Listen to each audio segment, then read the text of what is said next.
말씀을 드립니다. 오늘 여러분과 나눌 메시지는 사도행전 2장 오순절날 임한 성령님의 충만함을 받은, 그래서 우리가 전적으로 잘 이해하고 있지요. 오순절날 성령의 충만함을 받았습니다. 그 성령 충만함을 받고 교회가 기독교 역사상 처음으로 탄생이 됐습니다.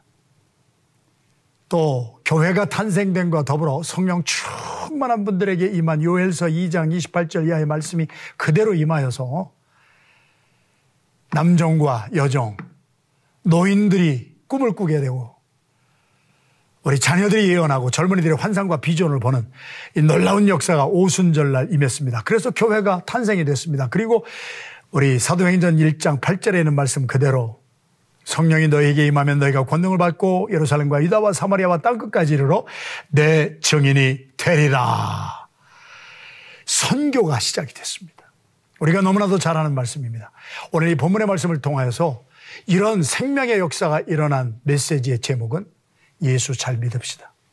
다시 말씀드리면 초대교회가 성령 받기 전에는, 성령의 충만함을 받기 전에 우리 제자에서 사도로 복음을 들고 막 세상 방방곡곡 땅으로 막 흩어지기 전에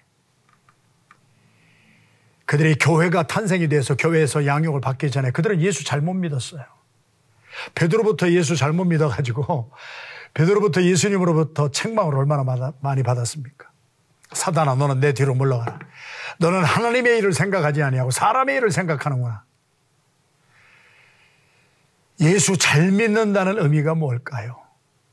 오늘 교회가 탄생이 되고 선교가 시작이 된 초대교회의 성도들에게 일어났던 삶의 변화는 예수를 잘못 믿었던 사람들이 예수를 잘 믿게 됐다는 것입니다.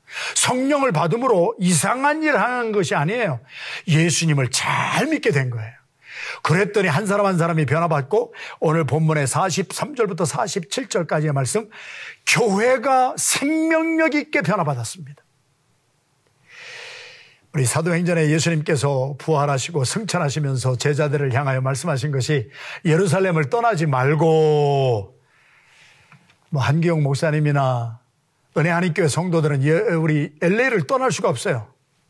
오렌지 카운티 떠나기가 힘들어요. 한 목사님 전 세계 다니면서 복음 전했어요. 저도 필라델피아 못 떠나요. 저도 1년에 반은 전 세계를 다니면서 복음 전하고 선교하고 했는데 이제 못 가요. 코로나 바이러스 앞에 저희들에게 주시는 메시지하고 똑같습니다.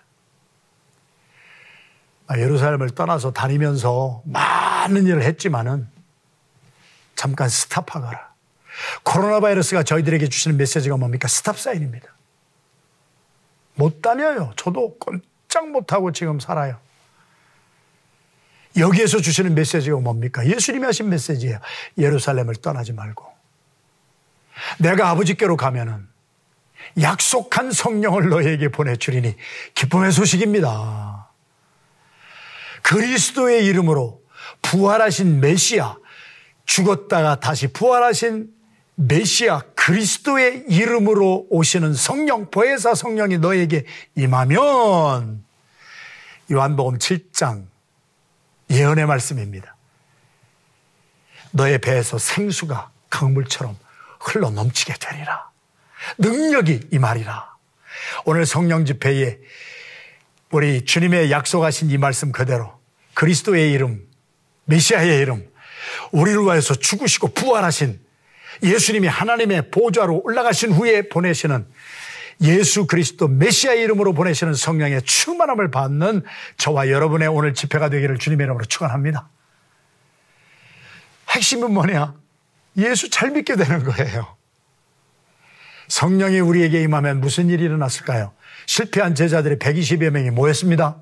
그리고 그들이 전심으로 기도했습니다.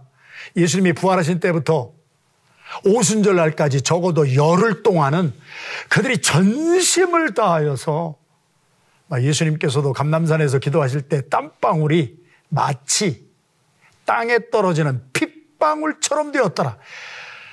그렇게 무기력하고 생명력 없이 기도한 것이 아니고 전심을 다하여 그들이 부르짖었더니 성령의 충만함을 받았어요. 그래서 베드로가 나와서 막 메시지를 전하는 것입니다. 베드로가 나와서 메시지를 전할 때에 사람들이 저 사람들 술 취했구나. 베드로가 설교에 오순절 설교에 뭐라고 말을 합니까? 지금이 3시입니다. 지금이 오전 9시예요. 오전 9시에 술 먹고 술 취한 사람이 어디 있겠어요? 그런 것이 아니에요. 여러분, 유대인들이 가장 존경하는 다윗이 말씀하신 것을 기억하세요. 베드로가 설교를 하는데 다윗을 말씀을 합니다. 다윗은 왕으로만 사신 분이 아니고 다윗은 선지자였습니다. 그래서 다윗이 자기의 후손 가운데 메시아 그리스도가 일어날 것을 예언했습니다. 그러면서 자기의 후손으로 오시는, 자기의 후손이니까 자기가 높임을 받아야 될 텐데 나의 주님이 오실 것입니다. 그런데 그 주님은요, 베드로가 지금 설교하는 거예요. 다윗을 인용하여서. 다윗이 뭐라고 했느냐? 나의 후손에게서 오는 메시아 그리스도는 죽으시지만 그 시체가 음부에서 썩는 것이 아니라 그분은 다시 살아나실 것입니다. 베드로가 설교하는 거예요. 여러분의 조상 다윗은 선지자였습니다. 미리 보셨습니다. 예수님이 죽으시고 부활하실 것을 미리 보셨습니다. 부활함의 증인이 되신 분이 다윗입니다. 그 말씀 그대로 여러분들이 지금 우리가 술이 취했다고 하는데 우리가 아침 9시부터 술이 취한 것이 아니라 그 부활하신 주님이 가시면 약속하셨던 요엘서 2장 28절 이하에 약속하신 그 성령의 충만함을 받은 것입니다. 여러분들이 죽이신 예수가 다시 부활하셨습니다. 그 메시지를 막 전했더니요, 성령의 감동함을 받은 그 메시지를 전했더니요, 그 사람들이 마음에 찔림을 받습니다. 막 컨빅트가 됩니다. 그러면서 그들이 뭐라고 얘기를 합니까? 어찌하면 좋을까요? 우리가 어찌하면 우리가 죽인 예수, 우리가 죄를 저질렀는데요, 우리도 부활하신 그 예수님을 우리가 믿고 우리가 어찌하면 우리도 성령의 충만함을 받을 수가 있을까요? 당신네들처럼. 그랬더니 베드로 사도가 한 말이 회개하십시오. 그 말은 뭐예요? 열흘 동안 전심으로 기도할 때 실패하였던 베드로를 중심으로 한 모든 제자들이 예수 잘못 믿었거든요. 예수를 잘 믿었으면 왜 예수님이 돌아가시는데, 십자가에 달려 돌아가시는데 도망갔겠어요?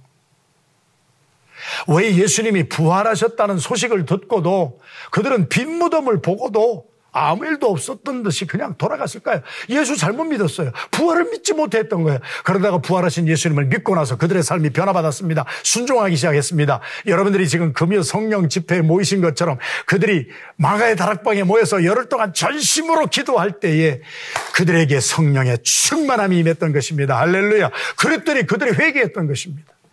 베드로의 설교를 통하여 여러분들도 우리처럼 약속의 그리스도의 이름으로 오시는 성령의 충만함을 받기 위해서는 회개하십시오. 그리하면 여러분들도 우리처럼 성령의 충만함을 받을 것입니다. 성령 집회에 나오신 사랑하시는 성도 여러분들이요, 성령은 거룩하신 영입니다. 로마서에서 사도 바울이 뭐라고 선포하시는지 아세요? 로마서 8장 말씀에 보면은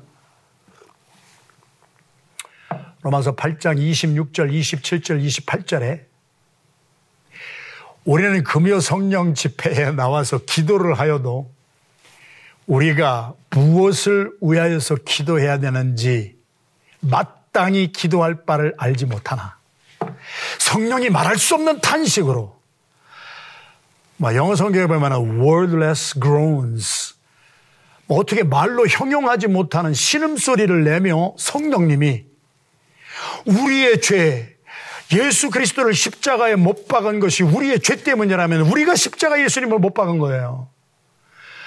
우리의 죄를 위하여서 성령이 말할 수 없는 탄식으로 회개하면서 우리가 마땅히 기도할 바를 알지 못하나 우리의 기도를 도와주시느니라.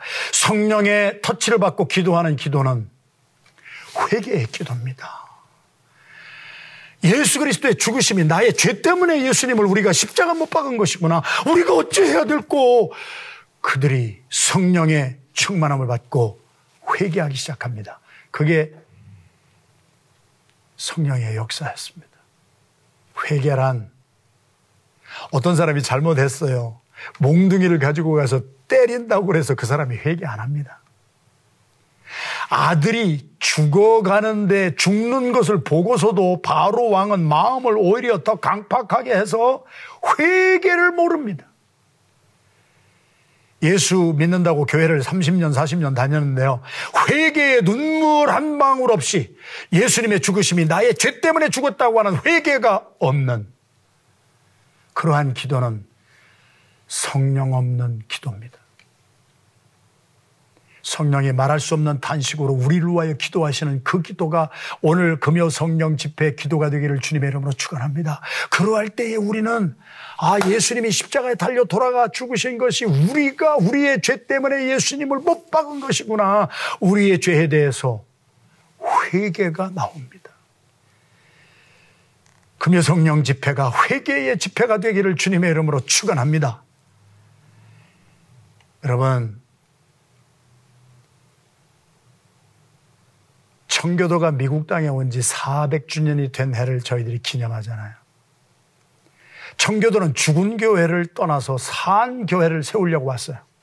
400년 전에. 죽은 믿음이 있었어요. 로마 캐톨릭 교회를 보니까 교황이 교회의 머리라고 하고 앉아 있습니다. 헨리 8세가 로마 교황에게 나 이혼 좀 해야 되겠습니다. 로마 교회가 싫어서, 캐톨릭 교회가 싫어서 그런 것이 아니라 자기의 멋대로 살고 싶어서 자기의 아내가, 왕비가 아들을 못 낳으니까 아들을 못 낳는 이 아내를 버리고 새장가 들고 싶어서 교황에게 나 이혼해 주세요. 이혼하게 해 주세요. 그랬더니 교황이 No way. 이혼을 허락하지 않으니까 그러면은 내가 로마 캐톨릭에 소속될 필요가 뭐가 있겠느냐. 그래서 헨리 8세가 성공회를 영국에서 세우잖아요. 그리고 그때부터 내가 교회의 머리다. 수장령을 선포하잖아요.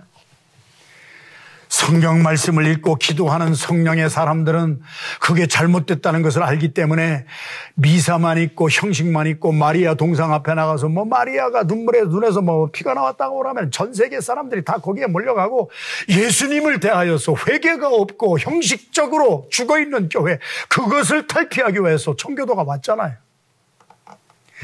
토마스 구딘이라고 하는 분은 가정예배를 드리다가 6살 때 성령을 받습니다.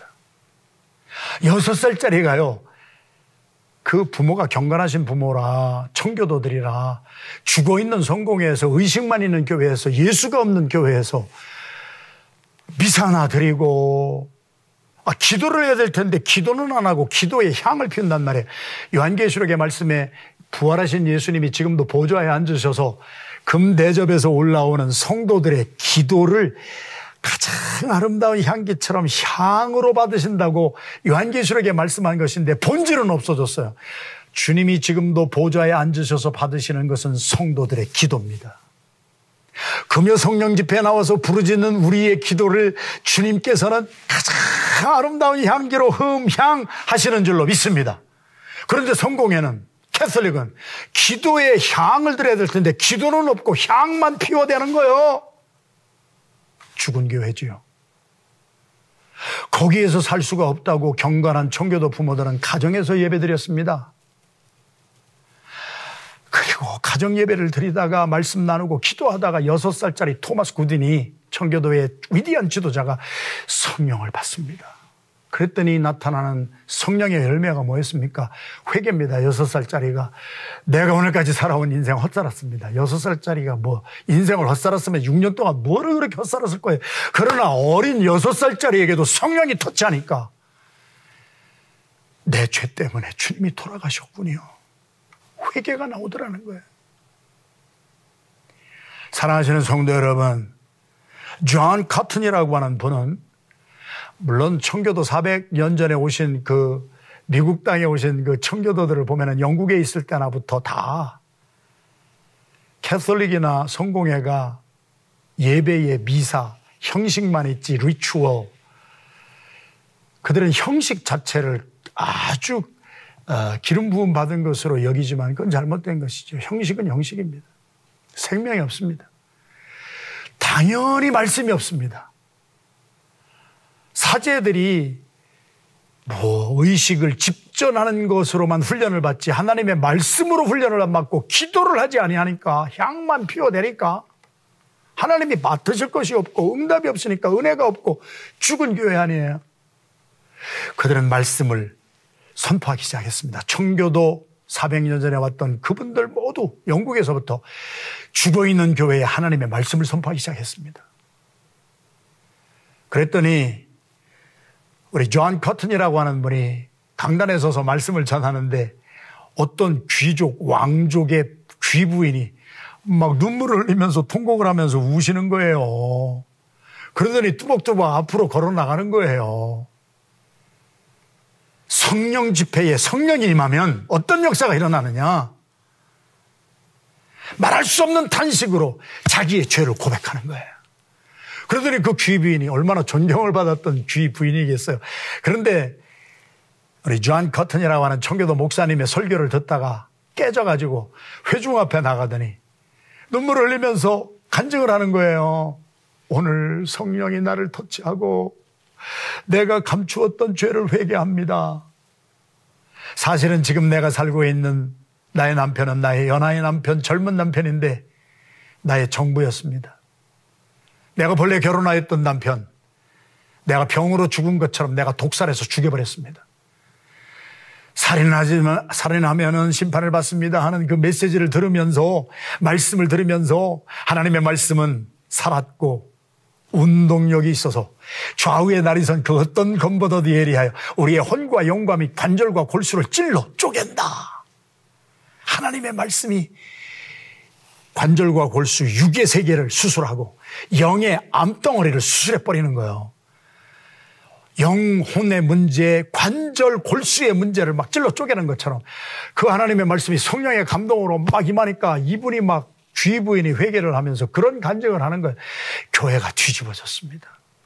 교회가 달라지기 시작합니다. 성령 받기 전과 성령 받은 후가 예수 잘못 믿었던 사람이 예수를 제대로 믿는 삶으로 변화받습니다. 할렐루야. 한국은 어떻습니까? 1907년에 평양 장대현교회에서 일어났던 대부흥의 역사가 우리 다 잘 알잖아요. 길손주 장로님이라고 하는 장로님이 계셨는데 친구가 있었어요. 친구가 돈을 많이 모았어요.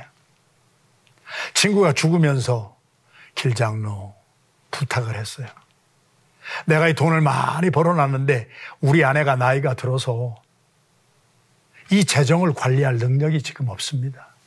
장로님, 내가 장로님 믿습니다. 장로님이 잘 맡아서 우리 아내와 우리 자녀들이 잘 살 수 있도록 잘 좀 이 관리를 잘 해주세요. 염려마시게나. 그리고 기도했습니다. 그리고 길손주 장로님이 장로님이신데 얼마나 잘 돌봐 주었겠습니까? 존경받았던 장로님이었습니다. 평양 장대현교회에서 부흥 사경회가 열렸을 때 하나님의 말씀이 길손주 장로님의 심령과 골수, 영혼과 골수를 찔러 쪼개기 시작합니다. 그랬더니 장로님이 꺼이꺼이 통곡합니다. 그러더니 뚜벅뚜벅 앞으로 걸어 나와서 그 많은 성도들 앞에서 이놈이 죄인입니다. 이놈이 하나님을 또 배반하고 예수님을 십자가에 또 못 박아 버렸습니다. 이렇고 저렇고 해서 내 친구의 많은 재산을 위탁받았는데 인트러스트를 받아서 신뢰를 받아가지고 위임을 받았는데 내가 그중에 잘 집행을 하면서 욕심이 생겨서 거기 서양 선교사들도 많이 앉아있던 자리에 미화로 따지면 내가 100불, 그 당시에 100불은 어마어마한 거금입니다. 내가 마음대로 써버렸습니다. 오늘 성령이 내 마음에 임하니 내가 정말 내 친구에게도 잘못했지만 주님을 또 십자가에 못 박아버리는 이러한 죄를 저질렀습니다.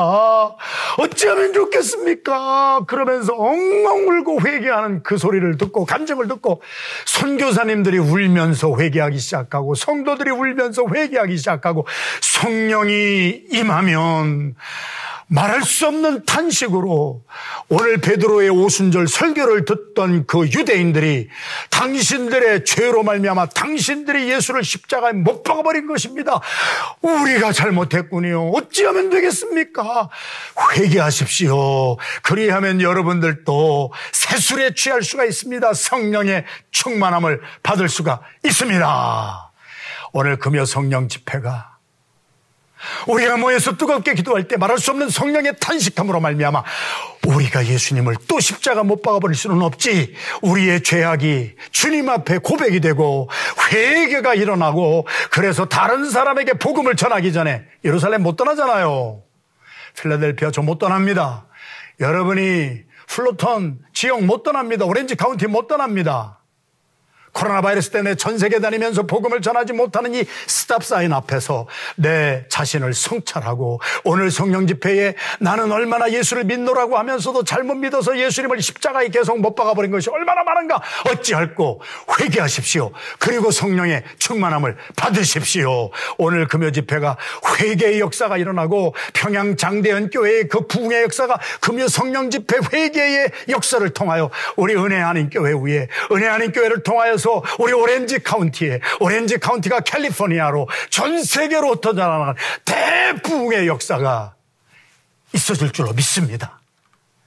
두 번째, 성령이 임하면 우리에게 어떤 일이 구체적으로 일어나는가 회개하는 가운데에 고린도전서 12장 3절 말씀입니다.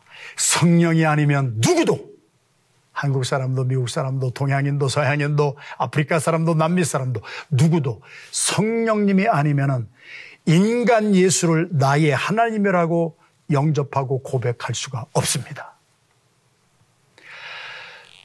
우리가 학문 중에 인식론이라고 하는 에피스테몰로지가 있습니다. 에피스테몰로지, 인식론이라고 하는 것은 우리가 어떤 진리를, 어떤 사물을 인식할 때 무엇으로 인식하느냐. 우리가 무엇을 가지고 인식합니까? 우리에게는 오감이 있잖아요. 5가지 감각이 있어요. 5가지 감각이 뭘까요? 시각, 후각, 청각, 미각, 촉각입니다. 5가지 감각으로 우리는 인식하는 거예요. 그래서 하나님은 우리에게 이 오감을 주셨어요. 한국 사람에게는 육감이라는 것이 있습니다. 육감이 뭘까요? 눈치가 빠른 거예요. 그래서 육감적으로 사는 사람은 눈치가 빨라가지고 다른 사람보다 좀 빨라요. 그러나 성령이 임하면은요, 육감을 뛰어넘는 칠감을 회복시켜 주십니다. 칠감이 뭡니까?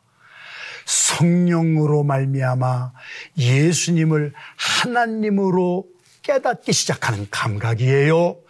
체험하기 시작하는 영감이에요. 성령이 임하여야, 성령의 세례를 받고 충만함을 받아야 주는 그리스도시요 살아계신 하나님의 아들입니다. 주님이 나 때문에 죽으시고 주님이 나를 위하여 부활하셨습니다. 마지막 청교도라고 불림을 받았던 조나산 에드워드는 그로 말미암아 프린스턴 유니버시티의 초대 총장이 됐잖아요. 아무튼 모든 청교도들이 미국에 와서 하버드 세우고 예일 세우고 프린스턴 세우고 처음에 대학교를 세운 것이 아니라 신학교부터 다 출발했잖아요. 그게 무슨 말씀이에요? 에피스테몰로지, 인식이 바뀌었다는 거예요. 유명한 대학이 세상 학문 때문에 그러한 감각 전에 하나님에 대한 영광의 감각을 회복했다는 거예요. 그러므로 성령이 우리에게 임하시면 에피스테몰로지컬 링크가 있습니다. 그거는 제가 이름을 붙인 것입니다. 육신을 가지고 살아가는 저와 여러분들이 보이지 아니하는 하나님을 인식할 수가 있게 하는 것이 성령님이 하시는 구체적인 역사입니다, 여러분. 그러니까 성령 충만 받으면 예수님이 회복되는 거예요. 예수를 잘못 믿었던 사람이 예수를 잘 믿는 거예요. 예수 잘 믿는다는 것은 2가지밖에 없어요. 물론 예수 잘 믿는 것이 수만 가지지만 그 모든 것에 힌지가 되고 돌적이가 되고 강령이 되는 것은 뭐예요? 예수 잘 믿는 것, 강령, 영어로 힌지, 돌적이라고 하는 것은 문에 이렇게 쇠로 문을 잘 돌아가게 하는 돌적이, 힌지, 그거를 이렇게 문짝과 문설주에 딱 고정을 시켜야 문이 촥촥 열리잖아요. 그것처럼 율법과 선지자의 모든 강령이 있잖아요. 예수 잘 믿는다고 하는 것이 수만 가지인데 그 수만 가지를 여는 것이 뭐예요? 그 돌적이가 뭐예요? 두 가지예요. 사도행전에 성령 충만함을 받은 베드로부터 오늘 오순절 설교부터 사도 바울이나 모든 사도들이 그때로부터 지금까지 복음 전파하는 종들이, 우리 한 목사님이나 저는 참 친구가 된 것이 오랜 세월이 됐어요. 같은 목사끼리도 많은 저도 아는 사람이 있잖아요. 그러나 한 번 만나고 헤어지는 목사님도 계시고, 막 2번 만나고 한 10번 만나고 또 소식이 끊어지는 목사님도 계시잖아요. 그런데 20여 년이 넘도록 한경 목사님하고 저하고 그래도 끈끈한 인간의 우정도 있지만 오늘까지 계속 교제가 계속되는 것은 영성이 같기 때문이에요. 성령으로 말미암는 하나님을 바라보는 복음의 핵심을 영맥을 짚을 줄 알기 때문에 그래요. 한경 목사님도 얼마나 많이 집회를 다니세요? 저도 1년에 반 집회를 다녔어요. 복음의 핵심이 뭐예요? 돌적이가 뭐예요? 강령이 뭐예요? 힌지가 뭐예요? 두 가지예요. 예수 잘 믿는다는 것은 이 두 가지의 돌적이, 힌지, 강령 때문에 수만 가지 예수 잘 믿는 것이 나타나는 거예요. 예수님의 죽으심을 믿는 거예요. 예수님의 부활하심을 믿는 거예요. 사도들의 사도행전에서 복음 전파의 내용은 그 두 가지밖에 없었습니다. 예수님의 죽으심은 나의 죄를 위한 대속적인 죽으심을 믿는 것입니다. 예수님의 부활하심은 18살짜리 조나산 에드워드 마지막 청교도가 18살 때에 말씀 듣고 변화받아가지고 그가 깨우친 것은 하나님의 영광에 대한 영적인 감각이었습니다. 성령 받은 사람은 오감으로 살지 않습니다. 인간의 육신 정욕대로 살지 않습니다. 예수 그리스도를 다시 십자가에 못 박아 버리지 아니하려고 성령의 능력으로 육의 행실을 죽이며 삽니다. 어떻게 해서든지 나의 삶에 하나님의 영광을 위하여, 하나님의 기쁨을 위하여 나의 남은 생애를 던지리라. 베드로 사도는 베드로전서 4장에서 뭐라고 선포합니까? 만물의 마지막이 가까웠으니 그러므로 너희는 정신을 차리고 깨어서 기도하고 서로 뜨겁게 사랑할지니 사랑은 허다한 죄를 덮느니라. 그러면서 베드로 사도가 베드로전서 4장에서 선포한 말씀이 너희들의 과거에 예수 잘못 믿었을 때에, 교회는 나왔을 때의 삶을 한번 뒤돌아보거라. 예수 잘 믿는다는 것은 교회 잘 다니는 게 아니에요. 예수 잘 믿는다는 것은 교회에 와서 찬양대에서 열심히 봉사하고 부엌에 가서 열심히 봉사하고 하는 것만 말하는 것이 아니에요. 물론 찬양대에서 열심히 봉사하고 부엌에 들어가서 열심히 섬기는 사람이 예수를 잘 믿는 믿음으로 말미암는 열매라면은 할렐루야, 바람직한 것이지.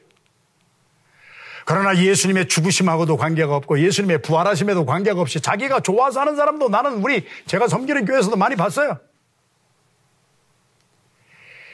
예수 잘 믿는다고 하는 것은 베드로 사도가 베드로전서 4장에서 선포한 것처럼 교회를 아무리 다니고 열심히 봉사를 해도 옛사람을 예수 그리스도의 십자가의 죽으심에 나도 함께 죽어버리지 못한 사람은 어떻게 사는 사람이냐? 음란과 정욕과 술 취함과 방탕과 향락과 무법한 우상 숭배를 하여 하나님을 모르는 이방인처럼 살았던 것이 지나간 때로 촉하도다. 우리 주 예수 그리스도께서 베드로전서 4장 1절입니다. 십자가에서 못 박혀 돌아가 죽으심으로 이미 육체의 고난을 받으셨으니 우리도 같은 마음으로 갑옷을 삼자. 예수 그리스도와 함께 나를 십자가에 못 박아 죽여버린 사람은 죄가 그쳐지느니라. 어제 지은 죄 오늘 또 안 짓습니다. 교회를 30년 다녔는데 어제 지은 죄 오늘 또 짓고 오늘 지은 죄 내일 또 져. 이것은 뭐가 잘못된 거예요? 뭐가 잘못된 거예요? 예수 그리스도의 십자가의 죽으심을 믿지 않아요. 예수 그리스도와 함께 내가 십자가 못 박혀 죽으면은 나의 죄가 그쳐지는 거예요. 예수님이 십자가에서 달려 돌아가 죽으신 것은 나의 죄짐을 다 지시고 redemptive, 대속적인 죽으심입니다. 그러므로 예수님이 십자가에서 나의 죄를 짊어지시고 죽어주심으로 나의 죄가, 그것을 믿는 사람은 죄가 그쳐집니다. 이사야는 성령이 충만해서 이사야서 53장에 뭐라고 선포하십니까? 유대인들이 지금도 성경에서 한 장을 찢어서 우리 유대인들이 구약을 덜덜덜덜 외우는데 이사야를 외우는데 외우지 아니한 장이 한 장입니다. 이사야서 53장입니다. 없습니다. 성경에. 빼버렸습니다. 왜요? 예수 그리스도의 예언의 장이기 때문에.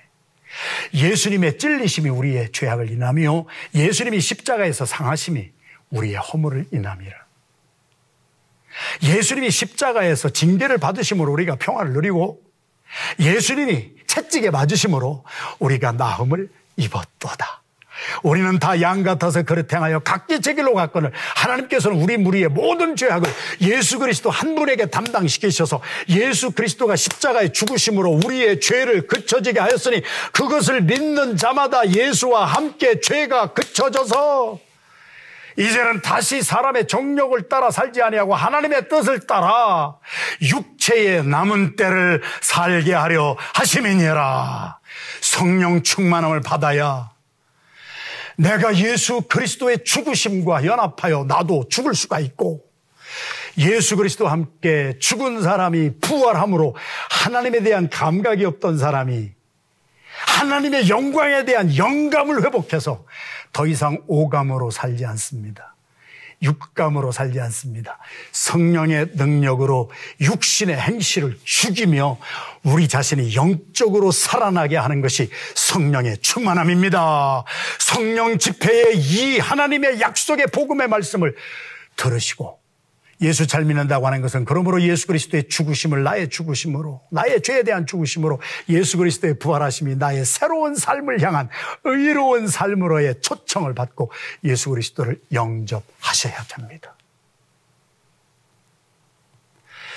라오디게아 교회가 있었잖아요. 등 따숩고 배부른 부자 교회였습니다. 등 따숩고 배부른 사람들이 예수 잘 믿는 거 보셨습니까? 아닙니다. 등이 따숩고 배가 부르니까 그것을 믿고 살지 예수님을 구태여 믿을 필요가 없습니다. 그래서 복음은 가난한 자에게 아름다운 소식이 된 것입니다. 복음은 병든 자에게 기쁜 소식이 될 수밖에 없습니다. 미국이 지금 어떻게 되고 있습니까? 등 따숩고 배부르고 멋대로 마음대로 살다가 자유라는 이름으로 방종에 빠졌지 않습니까? 헬무트 슈미트 수상이라고 하는 독일 수상이 수십 년 전에 벌써 미국은 자유라는 이름으로 굉장히 자유로운 것 같은데요. 거기에 미국에 들어가 보세요. 자유라는 이름으로 마약하지요. 어린애들도. 자유라는 이름으로 LGBTQ 레즈비안, 게이, 바이섹슈얼, 트랜스젠더, 퀴어 5만 가지를 자유라는 이름으로 방종으로 살아가고 있는 그들의 삶은 사실은 지옥 같은 삶을 살고 있지 않습니까? 파스칼이라고 하는 분이 사교계의 황제였습니다. 우리로 말하면 밤의 황제. 그러다가 그가 예수님을 빛으로 영접하고 그의 삶에 변화가 일어났습니다. 파스칼의 빵세에서 우리의 삶에는 빈자리가 하나 마음에 있습니다. 그 빈자리는 돈으로 안 채워집니다. 그 빈자리는 권력으로 안 채워집니다. 그 빈자리는 나의 정욕적인 오감으로 사는 삶으로 채워지지 않습니다. 그 빈자리는 본래가 주님이 계실 자리입니다. 그는 주님을 자기의 삶으로 주인으로 영접했습니다. 사랑하시는 성도 여러분, 모세가 하나님을 불타는 가시덤불 가운데서 만나잖아요. 하나님이 임재하셨잖아요. 하나님이 불 가운데 임재하시고 모세에게 하신 말씀이 내가 선 것은 거룩한 것이니 내 발에서 신을 벗어라. 여러분, 신발을 받는다는 의미가 무엇이었을까요? 제가 양질의 말씀을 메시지를 전하기 위해서 제가 지금 녹화하고 있는 이 방은 에어컨이 켜져야 이게 설교를 하는 방인데 에어컨 소리가 안 들어가고 복음의 소리만 들어가게 하려고 에어컨을 다 켜놨더니 제가 성령의 충만함으로도 뜨겁지만 아이고 더워서 땀이 많이 납니다. 그래도 저는 이 복음을 전하는 것입니다. 사랑하시는 성도 여러분들이요, 예수를 잘 믿는다고 하는 것은요, 교회 열심히 다니는 거, 찬양대에서 열심히 봉사하는 거, 부엌에서 열심히 봉사하고 선교하러 막 온 세계를 다니는 거, 우리 예수님이 그거 하지 말아라, 잠깐 예루살렘을 떠나지 말아라, 행동을 하려고 하지 말고 뭔가 하려고 하는 거 그만두고 너희는 내 앞에 와서 성령 받기를 위해서 기도하거라. 예수 잘 믿으라는 얘기예요. 다시 말씀드려요, 오해하지 마세요. 저희 교회도 온전하게 주님 앞에 완전 헌신된 분들이 있어요. 왜요? 예수님을 이미 주인으로 영접했기 때문에.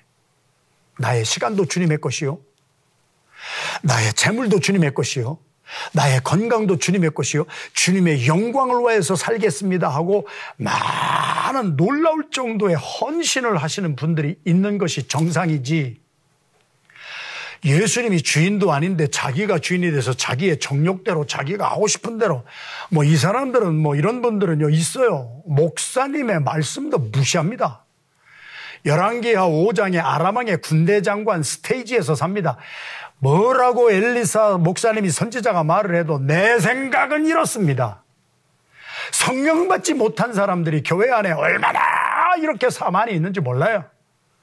주님은 교회가 새로워지기를 원하는 거예요. 성령 받아야 된다는 거예요. 그래서 예수님을 인식해야 된다는 거예요. 그래서 예수 그리스도를 나의 삶의 주인으로 영접해야 된다는 거예요.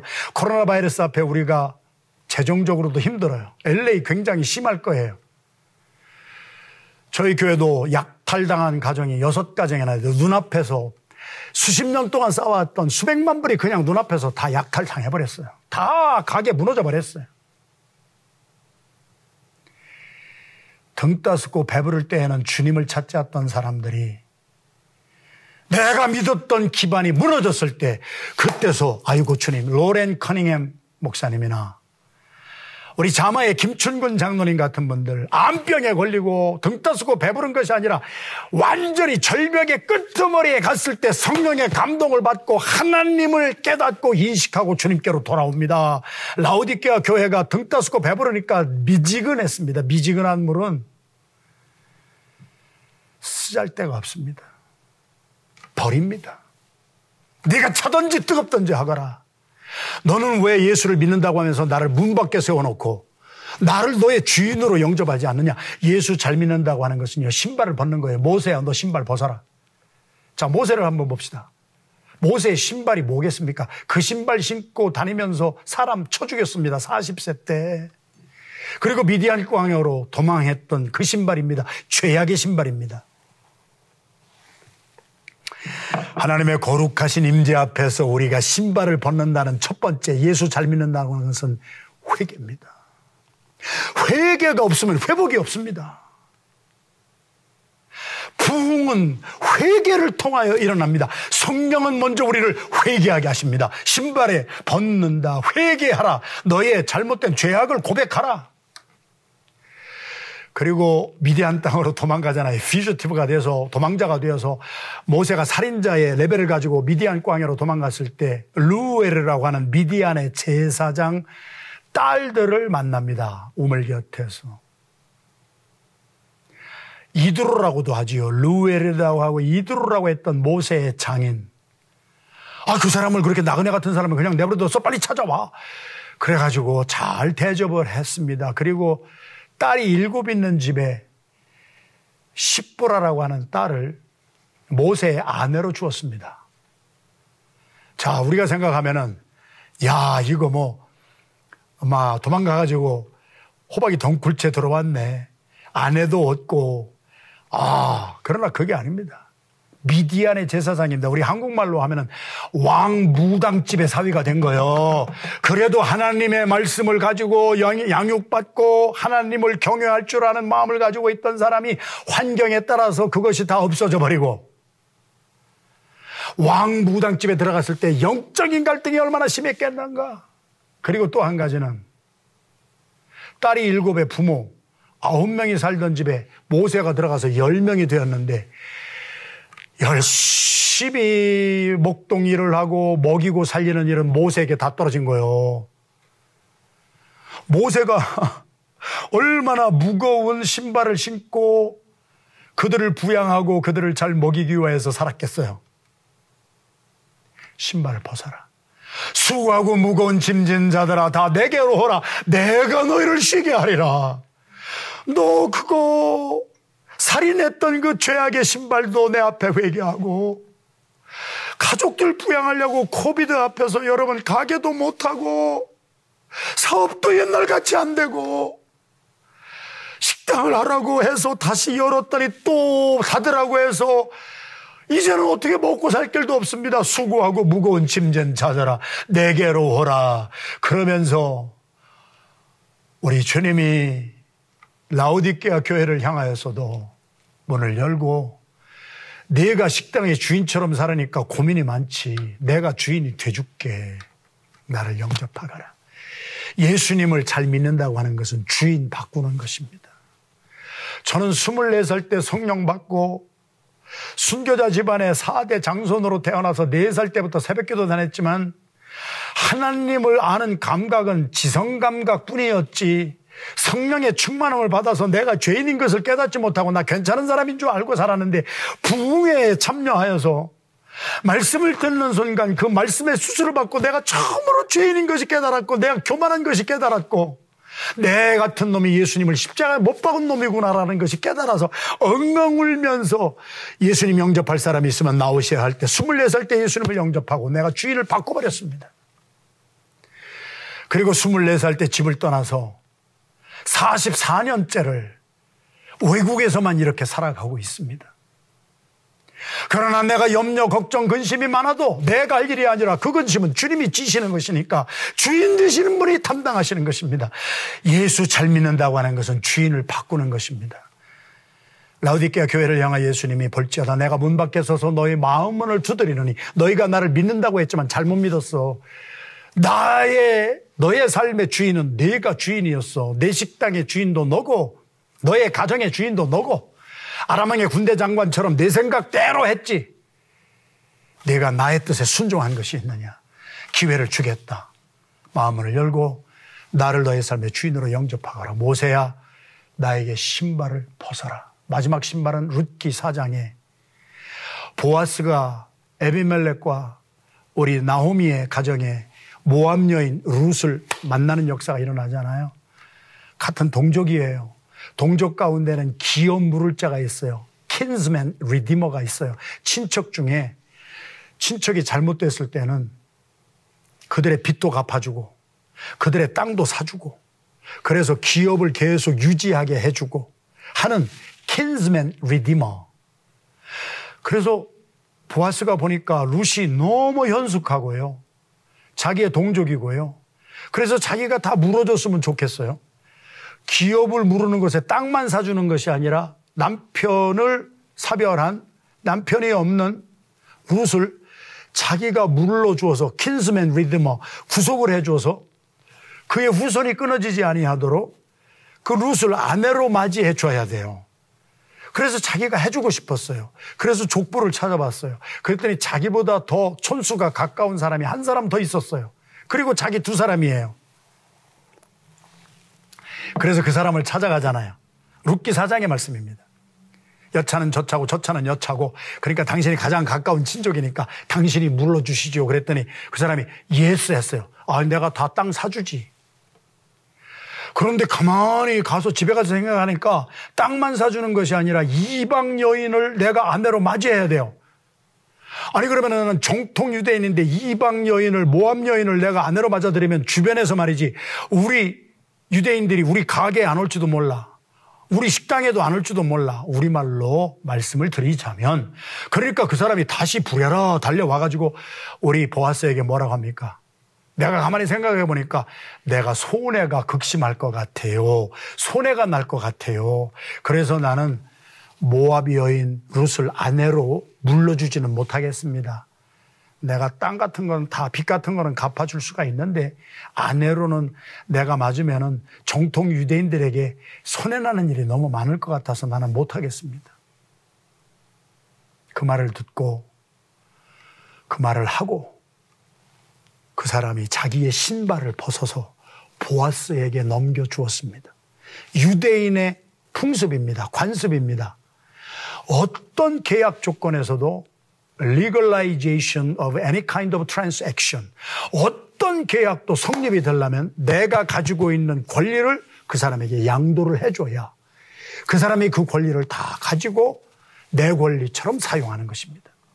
모세야, 신발을 벗어서 내게 주어라는 것은 네가 가지고 있는 네 모든 권한, 권리, 네가 주인 되었던 것을 나에게 넘기고 나를 주인으로 삼아라. 예수 잘 믿는 것은 예수님을 영접하는 것입니다.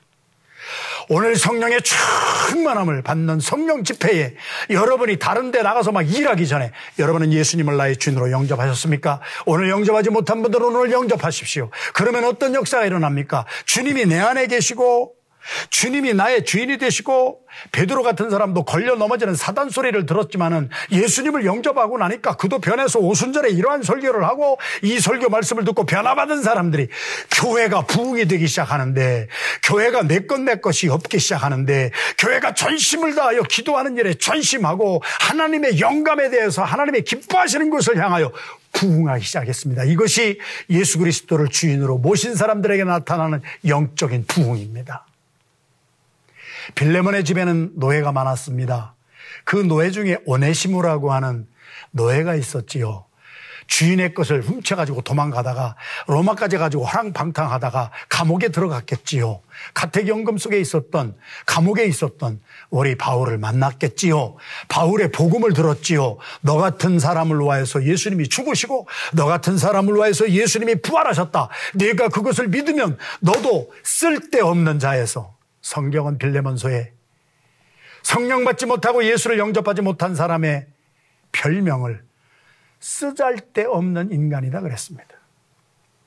제가 24살에 성령 받고 예수님을 주인으로 영접하고 새로운 삶을 살기 전에는 저의 인생도 쓸데없는 인간이었습니다. 어디 소용성 가치가 없었습니다. 그런데 오네시모가 복음을 듣고 예수 그리스도의 십자가와 함께 자기 자신을 못 박아 버리고 그가 산 것이 아니요 주님이 부활했습니다. 그랬더니 주님의 영광을 위하여서 사도 바울을 돕는 복음의 동역자가 됐습니다. 빌레몬의 집에 보내면서 이 빌레몬아, 너 노예였던 쓸데없는 사람이 지금은 하나님의 영광을 위하여서 아주 유익한 사람으로 변화받았다. 복음은 예수님을 영접하면 우리의 삶이 쓸데없는 사람에서 소용성이 있는 하나님의 영광의 도구가 되는 것입니다. 성령이 오늘 그 일을 하시는 것입니다. 오늘 이 기도회에 회개하십시다. 그리고 우리 주 예수 그리스도의 죽으심이 나의 죄를 위한 죽으심이요 우리 주 예수 그리스도의 부활이 나를 위한 부활이다. 이것을 믿으시고 예수님을 영접하십시오. 그러면 우리도 쓰잘데없는 인간에서 쓸데있는 사람으로 하나님이 우리를 변화시키고, 사람이요 하나님으로부터 받는 축복 중에 최고 큰 축복이 뭔지 아세요? 내가 복 받는 것이 축복이 아니에요.